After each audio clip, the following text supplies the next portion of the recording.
నమస్కారం అండి. భగవద్గీతలో నేడు 17వ అధ్యాయము శ్రద్ధాత్రయ విభాగ యోగమునందు 8వ శ్లోకము తాత్పర్యం వినిపిస్తున్నది మీ విజయభాస్కర్.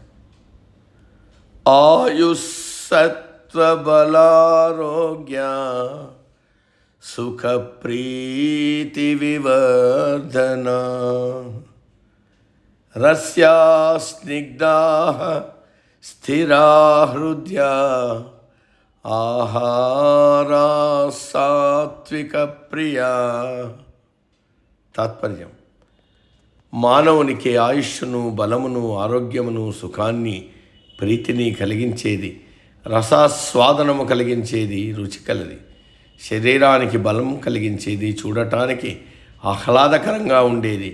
ఇటువంటి ఆహారాన్ని సత్వగుణ ప్రధానంగా ఉండేవారు ఎక్కువగా ఇష్టపడతారు. ఈ శ్లోకంలో సత్వగుణము ఎక్కువగా కలవారు ఎటువంటి ఆహారాన్ని ఇష్టపడతారో వివరించబడింది.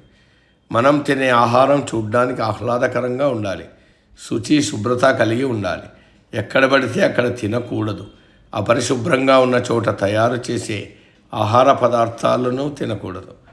నాలుకకు రుచిగా ఉండాలి. తినే ఆహారం కడుపు నింపేదిగా, ఆకలి తీరేదిగా ఉండాలి. ఆ ఆహారం తేలిగ్గా జీర్ణమయ్యేదిగా ఉండాలి. ఆహారం జీర్ణమైన తర్వాత శరీరానికి బలం కలిగించేదిగా ఉండాలి. మనకు ఆరోగ్యాన్ని కలిగించాలి. తిన్న తర్వాత ఎటువంటి జీర్ణకోశ వ్యాధులకు దారి తీయకుండా సుఖంగా ఉండాలి. ఇటువంటి ఆహారమును సాత్వికాహారం అని అంటారు. ఇటువంటి ఆహారం రుచిగా ఉండటానికి కొంచెం చమురు పదార్థములు కలిగి ఉంటుంది. అంటే ఆహార పదార్థాలు తయారు చేసేటప్పుడు కానీ లేక తినేటప్పుడు కానీ రుచి కొంచెం ఘృతము అంటే నెయ్యి వేసుకోవాలి.